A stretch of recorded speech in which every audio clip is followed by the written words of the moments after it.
Ramsay Bolton. You forgot to ask if I'm a liar.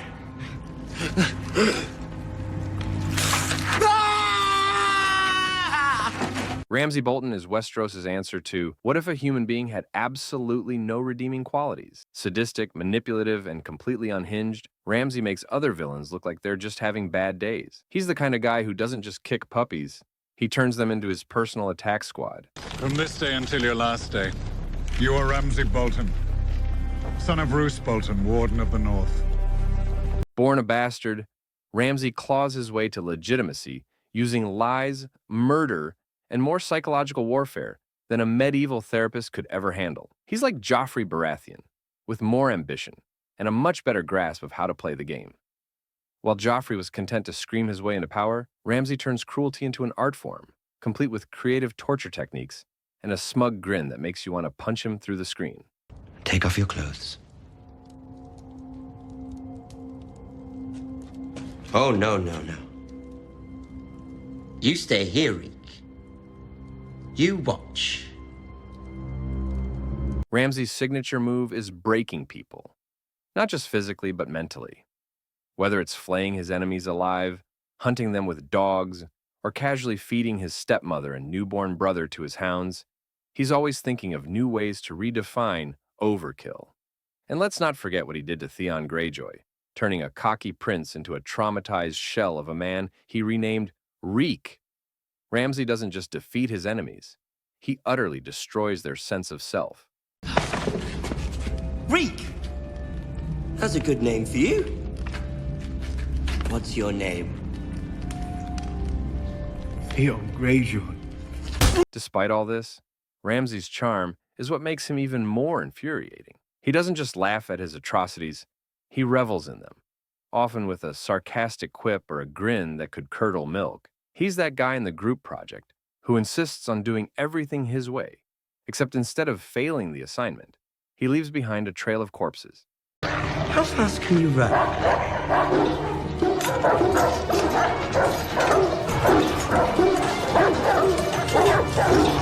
But, like all villains who fly too close to the sun, or in this case, too close to a pack of hungry hounds, Ramsay's arrogance proves to be his downfall. His dogs, loyal only to their stomachs, turn on him in one of the most poetic ends in Game of Thrones history. For once, Ramsay got a taste of his own medicine, and it wasn't served with a side of smugness. Ramsay Bolton is the embodiment of unrelenting cruelty, proving that in Westeros, the monsters without crowns can sometimes be even worse than the ones wearing them. And if you ever hear someone whistling ominously, you might want to run before you end up as Reek 2.0. I brought him back. He killed the others. What? No, I didn't. Anton Chigurh. Would you hold still, please, sir? Anton Chigurh is a force of nature dressed in a bad haircut, armed with a cattlebolt gun and a strict code of ethics, albeit one only he understands. Anton is the terrifying enigma at the center of No Country for Old Men. He doesn't kill for money, revenge, or even pleasure. No, Anton kills because, in his mind, the universe has already decided your fate, and he's just there to enforce it. What's the most you ever lost on a coin toss? Sir? Call it. What makes Anton so terrifying isn't just his deadpan expression or his complete lack of empathy. It's his unpredictability. He'll let you live if you win a coin toss, but he'll just as easily kill you for being in the wrong place at the wrong time. With Anton, you don't negotiate, you gamble, and the stakes are always your life. How'd you find that? No, I'm not.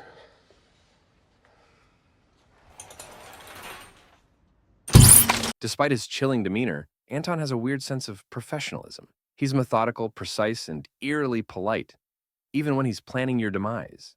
He's like a hitman who believes he's doing cosmic paperwork. His conversations feel like existential debates with a psychopath, and his calm monotone makes every word he says feel like a death sentence.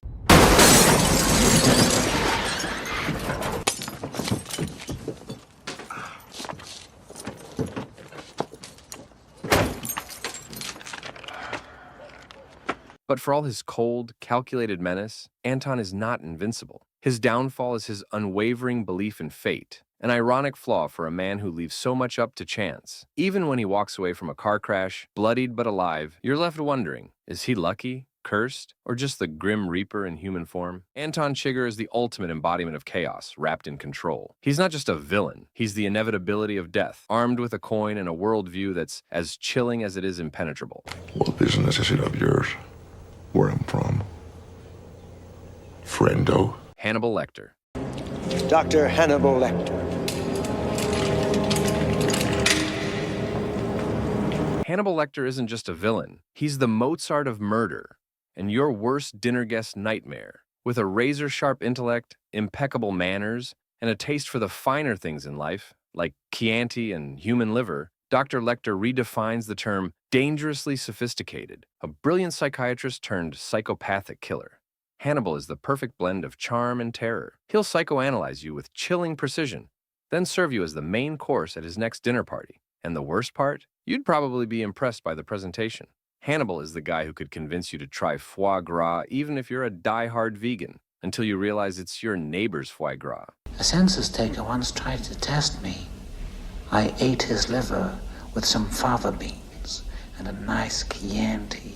What makes Hannibal so terrifying isn't just his appetite for people, though yes, that's horrifying. It's his ability to make you forget he's a monster. He's disarmingly polite, well-read, and has a dry sense of humor that could almost make you laugh. His conversations with Clarice Starling in The Silence of the Lambs are legendary, dripping with tension, wit, and the unnerving feeling that he knows exactly what you're thinking. Unlike your average slasher villain, Hannibal isn't running around with a chainsaw or hiding behind a mask. He doesn't need to.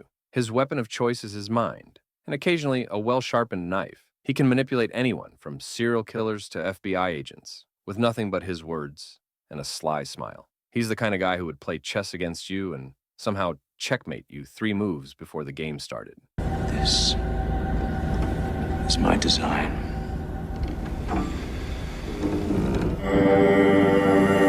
But Hannibal isn't just a killer. He's an artist. Each of his crimes is meticulously planned, equal parts horror and high art. When Hannibal kills, it's not just murder, it's performance. He'd probably call it curating, which is disturbingly pretentious, but also terrifyingly accurate. Hannibal Lecter is the ultimate blend of intellect, charm, and absolute nightmare fuel. He's not just a villain, he's a gourmet chef of chaos, serving up fear with a side of elegance. So, if you ever get invited to one of his dinner parties, here's some free advice. Don't ask what's in the pâté. Remarkable boy. I do admire your courage. Oh! I think I'll eat your heart. Judge Holden. Whatever in creation exists without my knowledge exists without my consent. Judge Holden isn't just a villain. He's an existential nightmare wrapped in pale flesh and an endless supply of unsettling charisma. In Cormac McCarthy's Blood Meridian, the judge doesn't just participate in the atrocities of the Wild West. He defines them. With his hairless, towering frame, porcelain skin, and unsettling intellect, he's less a man and more of a walking allegory for chaos, violence, and pure malevolence. The judge isn't your typical gunslinger. Sure, he's got the violence part down, but he wields words as effectively as weapons. He's absurdly well-read for a guy traipsing through deserts littered with corpses, spouting philosophy about war, morality, and the inherent brutality of mankind. Picture your worst college professor, but now he's armed, bloodthirsty, and might dance in the moonlight after orchestrating a massacre. What makes Judge Holden so terrifying is that he seems to exist outside the rules of humanity. He's not bound by conscience, morality, or even the laws of physics. He's always there, watching, manipulating, and often leading the carnage like some grotesque maestro. And he never gets hurt, never ages, and somehow always ends up naked at the weirdest moments, like he's allergic to both shame and shirts. Who am I? Let's just say I'm God. Your God. At least the only God that's listening right now. Humorously or disturbingly, depending on your perspective, the judge has a weirdly childlike side. He's fascinated by things like fossils, artifacts, and random trivia, jotting them down in his ledger as if recording the world's demise.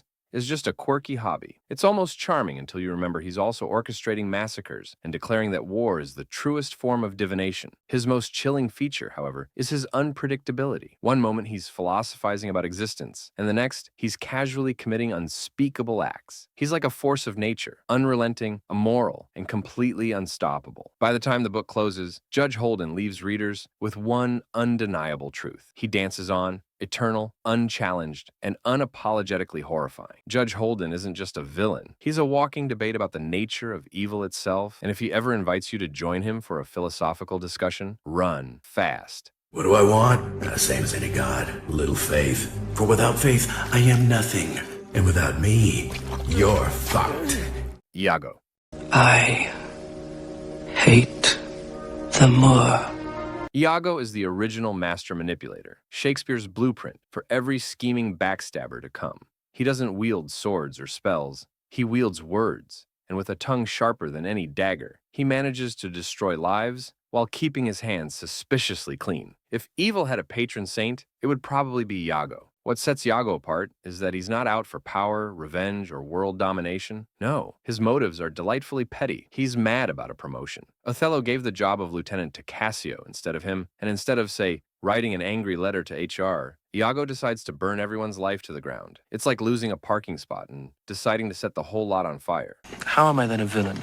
To counsel Cassio to this parallel course directed to his good. Iago's greatest strength is his ability to make people trust him. He plays everyone like a fiddle, planting seeds of doubt and letting them bloom into full-blown chaos. He convinces Othello that Desdemona is unfaithful, manipulates Roderigo into doing his dirty work, and generally sows destruction wherever he goes. He's basically a one-man disaster machine with no need for armies or magic, just lies and an impressive poker face. What makes Iago so terrifying is how mundane his evil is. He's not some supernatural force or a king with armies. He's just a guy who's really good at being awful. He's that coworker who smiles to your face, then trashes you in the group chat. He's the friend who accidentally reveals your secret to everyone. He's relatable in the worst possible way, which is what makes him so unsettling. Iago doesn't need a grand exit or a dramatic showdown. His work is done long before anyone realizes the extent of his schemes. By the time Othello sees the truth, it's already too late. And what does Iago do? Shrug and refuse to explain himself, as if to say, why ruin the mystery? Iago is proof that sometimes the scariest villains are the ones who look ordinary. He doesn't need superpowers or a throne to be terrifying. He just needs a grudge and a knack for destruction. So, the next time someone calls you honest, maybe check twice before letting them borrow your handkerchief. Cassio's a proper man. Let me see now to get his place and to plume up my will in double knavery. Palpatine. From here, you will witness the final destruction of the Alliance and the end of your insignificant rebellion. Palpatine isn't just the galaxy's ultimate villain. He's the guy who took corporate ladder climbing to a cosmic level, from humble Sith apprentice to the galactic emperor. This guy manipulated an entire republic, orchestrated a galaxy-wide war, and somehow managed to look like he'd been living under a heat lamp the entire time. Talk about commitment. Palpatine's greatest strength is his ability to play the long game. He's not just out here waving a lightsaber around, he's pulling the strings behind the scenes, turning good guys into bad guys, faster than you can say, Order 66. With his gravelly voice, evil cackles, and penchant for monologues, he's the quintessential puppet master. He doesn't just defeat his enemies, he makes them destroy themselves for him. Honestly, if he weren't so evil, he'd make a killer motivational speaker. Now, fulfill your destiny and take your father's place at my side. What makes Palpatine so terrifying is how smart he is. He doesn't brute force his way to power. He manipulates, schemes, and uses the Jedi's own rules against them. He's the kind of guy who'd cheat at chess, steal your queen, and convince you it was all part of the game. And let's not forget his classic move, unlimited power, an iconic line shouted while he's literally frying someone with lightning. Subtlety, not in his vocabulary. Even after being chucked down a reactor shaft, Palpatine proves he's the galaxy's worst recurring problem by somehow not dying. Decades later, he pops up again in The Rise of Skywalker, hooked up to life support like the galaxy's angriest nightlight. Whether you love or hate his return, you've got to admire the sheer persistence. Emperor Palpatine is the embodiment of pure evil, political cunning, and meme-worthy lines. From his scheming rise to power to his over-the-top displays of Sith theatrics, he's a villain who knows how to make an impression. And remember, if you hear the words, "do it," you're probably about to have a really bad day. You will be destroyed.